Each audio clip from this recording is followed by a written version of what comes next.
उत्तर पश्चिमी रेलवे के महाप्रबंधक अमिताभ आज अपने एक दिवसीय दौरे पर अजमेर पहुंचे। अजमेर पहुंचने पर जीएम अमिताभ ने लोको कारखाने का निरीक्षण किया। कारखाने पहुंचने पर मुख्य कारखाना प्रबंधक विकास आनंद ने जीएम अमिताभ का स्वागत किया। इस अवसर पर मुख्य परियोजना प्रबंधक गतिशक्ति अनूप कुमार शर्मा, उप मुख्य कार्मिक अधिकारी कारखाना अरविंद कुमार भी उनके साथ मौजूद रहे। इस मौके पर रेलवे के विभिन्न ट्रेड यूनियनों के पदाधिकारियों ने महाप्रबंधक से मुलाकात की और उनका स्वागत किया।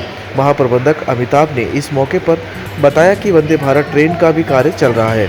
खास बात यह है कि अजमेर लोको कारखाने ने अपने 150 साल सफलतापूर्वक पूरे किए, जिसे लेकर आगामी दिनों में रेलवे प्रशासन द्वारा विशेष आयोजन की योजनाएं भी बनाई जा रही है। आइए आपको दिखाते हैं अजमेर लोको कारखाने के निरीक्षण के दौरान क्या कुछ कहा जीएम अमिताभ ने। कारखाने में जो अभी डेवलपमेंट का कार्य चल रहा है, विशेष तौर पे जो वंदे भारत ट्रेन का पीवेज का कार्य चल रहा है कैरियर शॉप में, वो एक्टिविटी पहली बार हो रही है। SS2 पहली बार हो रहा है यहाँ पे और मेजर कार्य है वो। तो उसका जायज़ा लिया और उसमें कई सारे मॉडिफिकेशंस चेंजेस करने हैं, क्योंकि अब जो नया वर्जन वंदे भारत का बन रहा है उस वर्जन के हिसाब से जो पुराने वर्जन के कोचेज़ हैं उनको अपग्रेड करना है। उसमें क्या समस्याएं हो रही हैं, जो मटेरियल अरेंज करना है या सिस्टम्स को चेंज करना है, उसके बारे में संबंधित अधिकारियों से डिस्कशन हुआ।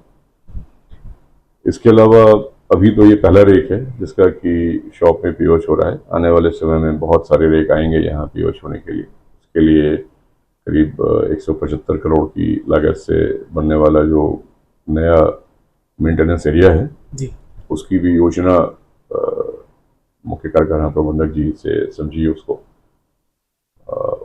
प्रस्ताव रेलवे बोर्ड में गया हुआ है, उसको आगे जल्दी से बढ़ाना है, जैसे कि आने वाले जो रेक हैं उनको अच्छी सुविधाओं के साथ यहाँ पे मेंटेन किया जा सके। जनरली यहाँ पे बहुत डेवलपमेंट के कार्य चल रहे हैं कारखाने में। सेफ्टी से संबंधित बहुत कार्य हैं, पैसेंजर एमिनिटी से संबंधित कार्य हैं जो कोचेस में किए जाने हैं। तो इन सब का एक जो जनरल इंस्पेक्शन है वो किया गया है। कारखाने को 150 साल पूरे होने जा रहे हैं, तो इसको लेकर कोई समारोह आयोजित करने का चल रहा है सर? कारखाने के 150 साल पूरे हुए। हम सभी जानते हैं कि बहुत ही ऐतिहासिक कारखाना है अजमेर। 1876 में शुरू हुआ और देश में हर समय कारखाना कार्य में लिया गया। शुरू में इवन जो डिफेंस इक्विपमेंट था उसके मैन्युफैक्चर के लिए मीटर गेज के लोकोमोटिव्स भी बनते थे यहाँ पे। मीटर गेज कारखाने से ब्रॉड गेज हुआ और अभी देश का सबसे जो बड़े मुख्य कारखाने हैं उनमें से एक नाम है अजमेर वर्कशॉप का। 150 साल होने पे कॉफ़ी टेबल बुक एक यहाँ कंपाइल की गई है, उसको रिलीज़ किया गया कल। और ये पूरा वर्ष जो 2026 है, 26-27 अगर बोले तो 26-27 ही 150वां साल है। और आशा है कि आने वाले समय में कुछ एक बड़ा कार्यक्रम यहाँ पे किया जाएगा सेलिब्रेट करने के लिए 150 साल। ठीक है, इसकी प्लानिंग चल रही है? इसकी प्लानिंग चल रही है। कारखाने के स्तर पे कुछ प्रोग्राम बनाया गया है और प्रधान कार्यालय में भेजा गया है। तो यांत्रिक विभाग और बाकी जो जनरल एडमिन है वो मिलकर कुछ योजना बनाएंगे इसकी, तो आगे का कार्य इसके ऊपर किया जाएगा। सर, एक बायोमेट्रिक हाजिरी शुरू कर रहे हैं लोग वर्कशॉप में, कर्मचारी विरोध भी कर रहे हैं, तो विरोध के बाद भी ये लागू होगी या क्या करेंगे इसमें? अभी इसके ऊपर कोई निश्चित तौर पे डिसाइड नहीं किया गया और जो भी कुछ किया जाएगा वो ऐसा होगा जो कि कर्मचारियों को भी एक्सेप्टेबल होना चाहिए और जनरल डिसिप्लिन के हिसाब से भी वो ठीक होना चाहिए। तो उसके हिसाब से निर्णय किया जाएगा। ठीक है, शायद कर्मचारी मिले भी हैं सर आपसे इसको लेकर? शायद कर्मचारी तो अपने जनरल जो समस्याएं हैं या जनरल जो कार्य चल रहा है, अधिकतर तो कर्मचारियों ने यहाँ पे जो हमारी एसोसिएशंस यूनियंस हैं उनने बहुत खुशी दिखाई है कि कारखाने में अच्छा काम चल रहा है, अच्छा डेवलपमेंट हो रहा है।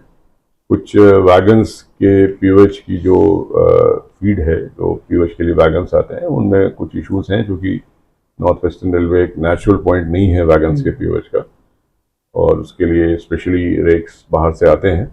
उसके बारे में यूनियंस ने कुछ कंसर्न दिखाई है, बट जो भी उनकी समस्याएं हैं वो समस्या विरोध नहीं है सर। इसके बारे में कोई अभी हमारे तक कोई ऐसी बात नहीं हुई है। लेकिन जो भी मुद्दा है, देखिए रेलवे में यूनियन और जो एसोसिएशंस हैं वो प्रशासन का एक हिस्सा है, वो हमसे हटके नहीं है।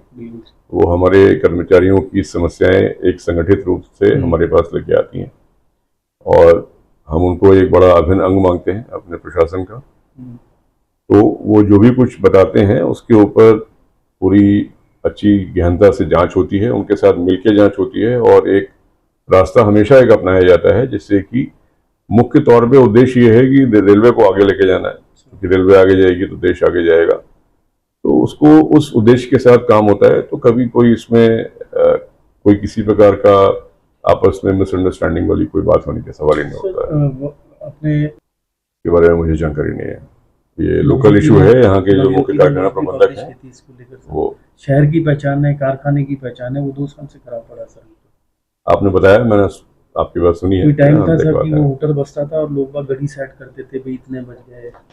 अभी समय बदल रहा है, अभी हम लोग विकसित भारत 2047 की तरफ आगे बढ़ रहे हैं। वो ठीक है, पुरानी सर ये हेरिटेज अच्छी बात है, बट हेरिटेज के साथ साथ आगे का भी समय देखना है। जो भी उचित होगा उस प्रकार से कार्य किया जाएगा। डेवलपमेंट की बहुत सारी स्कीम चल रही है। मैंने आपको बताया कि वंदे भारत इस समय हमारा प्राइम प्रोजेक्ट है जिसको कि पीओएच करने के लिए तैयारियां करनी है। यहाँ लोको शॉप में यहाँ वैगन मेंटेनेंस के लिए भी कुछ नवीनीकरण किया गया है। तो सारे डेवलपमेंट्स बहुत चल रहे हैं, जिनकी आवश्यकता है वो सब कुछ किया जा रहा है। गाड़ी को पेट्रोल चाहिए और सर्विस पर चाहिए सेविंग्स, तो आइए श्रीनगर रोड के रिलायंस पेट्रोल पंप अजमेर पर, और जैसे ही आप करवाते हैं टैंक फुल, अजमेर ऑटो और अजमेर होंडा देते हैं आपके पेड सर्विस के लेबर चार्जेस पर 15% special discount. Offer valid for limited time.